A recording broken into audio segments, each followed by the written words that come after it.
Well, hello, Jeff. Well, hello there. How you doing? Doing fantastic. People may not realize this, but you're actually kind of a local area guy. You were born in Lake Forest in the Chicago area, and you grew up to some degree in Milwaukee. Tell me about that. Sure. Well, yeah, I lived my first year in Chicago. And then my dad got trained. My dad worked on the railroads. He worked for Milwaukee Road Railroad, and actually, so he got transferred. We got transferred up to New York for a while, and then from the time I was 4 till the time I was 13, I lived in Milwaukee, Wisconsin. And I still have, well, my sister is in Milwaukee. My brother is in Milwaukee. I have cousins in Milwaukee. So still have a lot of relatives there. And whenever I go to Milwaukee, I always get my own trailer for a dressing room just so that I can fit all my guests in. I can imagine. And the beer and the brats as well, right? Well, yeah, it's Milwaukee. Come on. Yeah, and the Chicago pizza. So, just to that end, any particular or favorite food from this area or libations? Well, there's nothing like a good frozen custard, that's for Hmm. sure. You You got that know, right. but that's kind of deadly when you're a performer. Yeah, yeah, you want to do that after the show, not before the show. Or after your career. Or that. Yeah, there's that. So, of course, then you were a key member of Dawkin, especially in the songwriting department, and now a member of Foreigner for it's going on 2 decades now. Can you believe that? My 20th year. Hard to believe. I know. I remember when you joined the band, and I thought, wow. That's a great addition for the band because I know, your talents from the Dawkin days. And here we are 20 years later. Hard to believe. Hard to believe. Yeah, but it's been such a great gig. I mean, the songs in this band, the personnel, it's just been really, really, really a great experience. And I just been really grateful for it. Probably the last time I saw you perform before you joined Foreigner was I think it was the Monsters of Rock tour in 88. 1988, I think. I believe that was kind of the finale for Doc the last tour, right? The major It one? was the last thing we did in the 80s until we reformed in the 90s. Yes. Right. To that end, before we get to the Foreigner farewell and that sort of stuff, with everything that's going on, maybe we'll go there first. Foreigner farewell. It's being termed that. Do you feel that it's pretty much near the end here? Well, when we say farewell, it doesn't mean that it's over with in 2023. We're going to for sure go till at least the end of 24. So we know that much. So yeah, I mean it looks like it's coming to an end. I mean, for you have to think of our singer Kelly, who is 18 years in this band. These are not easy songs to sing. It's a real challenge. And he has to kind of give up his life in order to do this. So I think by the end of next year, it will be his 20th year. So I think he'll be ready to kind of call it. And and I understand that because you don't want to, as he says, he doesn't want to be that guy that goes up there sucking. And I get it. So yeah, let's go out on a high note. And you mentioned something that I think is very important here is when people hear the Foreigner records, they were so slickly done that it sounds deceptively easy to probably perform these songs, but in fact, Yeah. it's not, especially vocally, especially vocally. You are so correct. Those are not easy songs to sing. But thankfully, he has you as his deputy sheriff because you are kind of, in this regard, the Michael Anthony, who also happens to be a local area guy of this band. But you also bring the songwriting, but those harmony vocals. But you know what? You know who's really the Michael Anthony in the band now is our second guitar player, Luis Maldonado. He has an amazing voice. He's got the same range that Kelly does. He can hit all those notes. So he's really the Michael Anthony. I'm like I'm the David Crosby. Okay, okay. So we'll term you as that. Did you run into to Kelly in the early days when he was in Hurricane and whatnot? I would imagine you guys probably crossed paths before you Oh were yeah. in this formulation.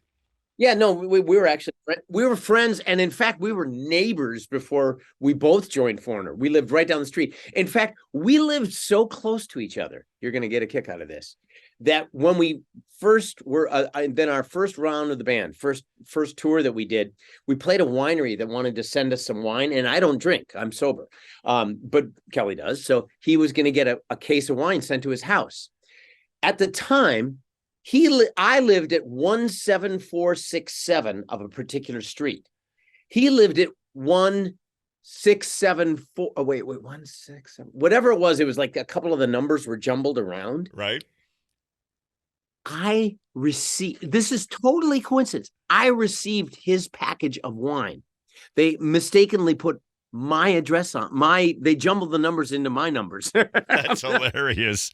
That's how close to each other we lived. And so, yeah, we knew each other, and we were friends, acquaintances more than friends. But now, of course, we're certainly very, very dear friends. But yeah, we knew each other. I knew of him, and I knew he was a great singer.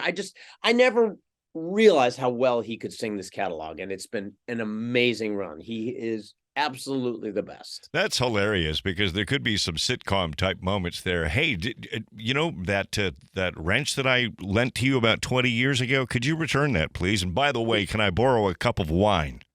Yeah, or a whole case of it. Or a whole case of wine, right? Yeah, that's fantastic. So how is the health, speaking of the 50th anniversary, as they're saying, potentially the farewell tour here. How is the health of Mick Jones, and what is his involvement at this point? Because we know that has changed. Yeah, Mick is he's in very good health. The doctors still don't like him doing a lot of traveling, so it's going to be very select dates when he does join us, if and when he does. But right now it's just kind of playing it by ear. But the good news is he's in good spirits. He's in good health, and he's feeling very, very good about this whole situation. That's good, because, there was a bit of a health scare a little while ago, a couple of years ago now, and I was thinking to myself, here we go. No, he's been well, and that is why he, isn't able to play as much as we do. But he's taking really good care of himself, and his doctors are very on it, and he's doing great, man. It's always so good to see him. And this may be something that isn't a consideration, but with your talents, and I meant to ask you, because of Mick Jones' sideline, sort of as a production guy, Van Halen 5150, and et cetera, and of course with his role in Foreigner, do you, because of your production qualities and your skills, do you guys get along on that level, on a whole different level, like as a musician and then as a producer? Oh man, that's been one of my favorite parts about being in the band. I mean, Mick has been very gracious and letting me produce a lot of these projects that he obviously could certainly do himself. But I think, he knows that I love to do it and that I'm passionate about it. So getting to do it, and then with him sort of at times mentoring in a way, it's just been great. It's been a fabulous arrangement. I've learned so much as a producer from him, because he really is a phenomenally talented man. His ears are incredible. They're kind of second to none. And so yes, we get along. I will always defer to him, because I think his vision is impeccable. But man, I've learned a lot, and I'm also very grateful that he does allow me the opportunity to produce some of these records. It's kind of a cool thing when you think about it. Well, and from his perspective, I'm thinking having this guy, Jeff Pilson, in my band is a stroke of genius on my part, Mick Jones, because not only can he perform as a performer on stage, not only is he a great singer, he's also a songwriter, and he has these production skills too. I could really tap into this stuff, and he could be, Mick Jones Part 2 in a lot of ways. Well, I don't know if he quite thinks of it like that, but well, I do. but yeah. The thing is, on some level, he is very aware that I love to do this, and I think he's very aware that imparting a little wisdom is something I'll always appreciate. So there is that relationship in there. It's a respect, quasi, friendship, quasi mentorship. It's a whole thing, and again, I've really enjoyed that relationship. On paper, I think it's a great partnership. It looks like it would fit very, very well. great music, Yeah. together. Some great stuff. So no complaints here. Has he regaled you with some of his Beatles stories when he was Yes. in Paris, France for that week or two with them? It's one of my favorite Beatles stories of all time, and it is his. He was in the room. Yeah. For one thing, okay, so he was playing with a French artist by the name of Sylvie Vartan, Yep. and he was opening for the Beatles at the Olympic in Paris in their run in January of 1964.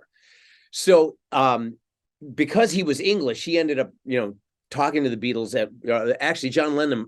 The truth is, John Lennon overheard Mick cursing because he dropped something backstage, and he said that Lennon said, "Hey man, I didn't know you were English. Well, you got to come up and have a drink." So he would start coming up to their hotel room every night after the shows and partying with them.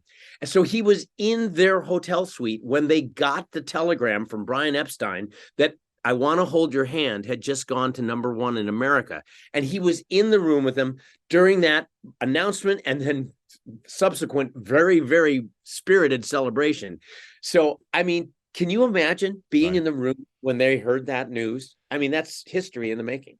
Yeah, and just like you were regaled and just amazed by these stories, so was I. And I'm a huge Beatle fan, and I seem to recall in past conversations that we had this discussion that you too are, and I can hear it in the music, a big Beatle fan yourself. Gigantic Beatle fan. Right. That's my number. Absolutely. So when something like that comes up, you're like, "Oh, tell me more, Mick. Oh, tell me more." Exactly. I become fanboy at that point. You know, I brought him actually a DVD. There was some footage that surfaced that he was not aware of, and he was kind of blown away. Somebody had an 8mm during those shows, and they actually filmed some of him on stage Wow. Oh, during that amazing. run. And Oh, that's amazing. when you guys were playing the House of Blues here, he wasn't aware of that, and I had been speaking to him and Mick, and so I brought the DVD. He was pretty amazed. So there is actually some footage of him on stage at the. That's amazing. Was At it the the Olympic. Palais de Sports? No. Where was it in It was the Olympic. the Olympic? Yeah, in Paris. Yeah, so there Wow. is some footage of him on stage. Not much, but there is, and he's what? He's 19, I think. Something like that. Yeah. Yeah, he's got a little suit on. It's pretty cool. Actually, yes, he was 19. He was definitely 19. Yeah, yeah. He was pretty blown away by that. So, before we wrap up here, since potentially Foreigner is calling it a day, potentially, but as you say, it's nothing imminent at this moment, and it has happened on and off for those that are Dawkins fans. Do you foresee any projects in the future with that entity coming about for you? I don't know. I mean, there's no concrete plans, but there's no reason. I mean, there's nothing stopping us other than schedules. Schedules are probably the trickiest part. And I mean, if we ever did a Dawkins thing, maybe perhaps after the Foreigner thing, if we ever did, that'd be great.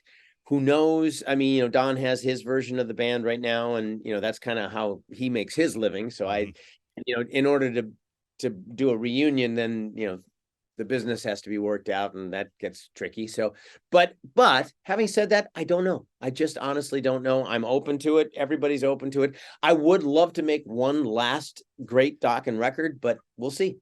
Well, interestingly, in the Foreigner entity, Mick has kind of semi-retired, and in the Dawkins camp, if I'm not mistaken, that Mick has kind of semi-retired as well, right? Yeah, kind of. Yeah, pretty. It looks like all the way. I just talked to him a couple of days ago. He's happy as can be as a retired guy. Gotcha. So Yeah. maybe something with Dawkins, but with the farewell tour, does that mean that there may not be any studio stuff from Foreigner in the works, or is that even on the table at any juncture?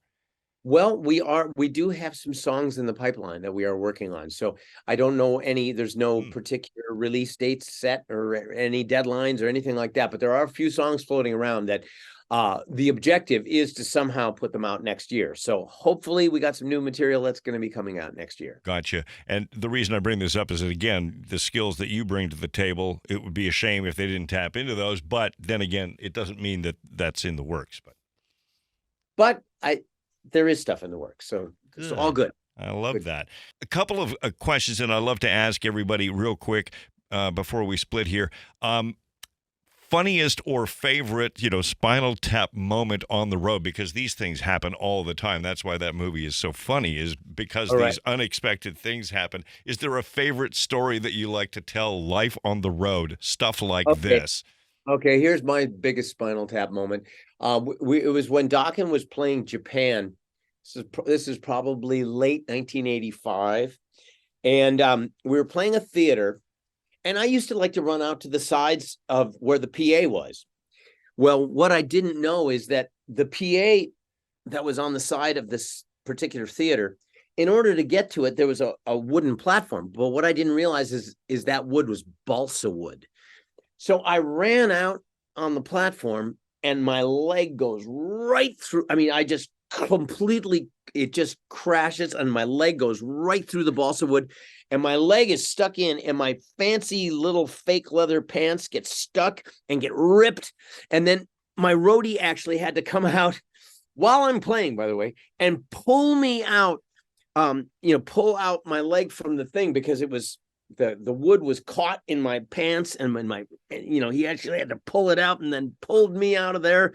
My pants were all ripped. I was bleeding, but boy, did I get a big applause from the audience and I was the hero of the day. And the last question, last job you had before you were able to go pro with your career in show business. What was the last gig that you had or job? Gig I ever did that wasn't music was I was drilling concrete at a furniture store. And on Friday afternoon, I only worked there a week and I hated it, by the way. And when I came in, my last day of work, like I said, I was drilling concrete and a guy came in that I knew and he was a guitar player. He came in and he said, "Look, I got us a gig as the house band at blah, blah, blah, blah, blah." And I said, "Great, I'm quitting." And I quit the job. And that's the last time I ever did a job that wasn't music. You know what? That's kind of similar to mine. I was a fast food fry cook and a paper boy. You can tell how young I got into this business. I was like 15. Wow. Yeah. Well, thank Nice. you, Jeff. And a local guy kind of at that. Do you consider yourself a local Midwest guy, or do you find yourself referring to yourself as an LA guy at this point? Well, I mean, I'm always a Midwest guy at heart. So, I mean, that's where that's my roots. So I don't deny that. I mean, I live in LA, but I'm a Midwest guy. Gotcha. Thank you, Jeff Pilson, of course, legendary performances and presence in Dokken, and now for 2 decades in Foreigner. Catch their brand new tour, and of course, it's their farewell tour, but no end date on that, which is coming to Chicago in August. Thank you, Jeff Pilson. Thank you.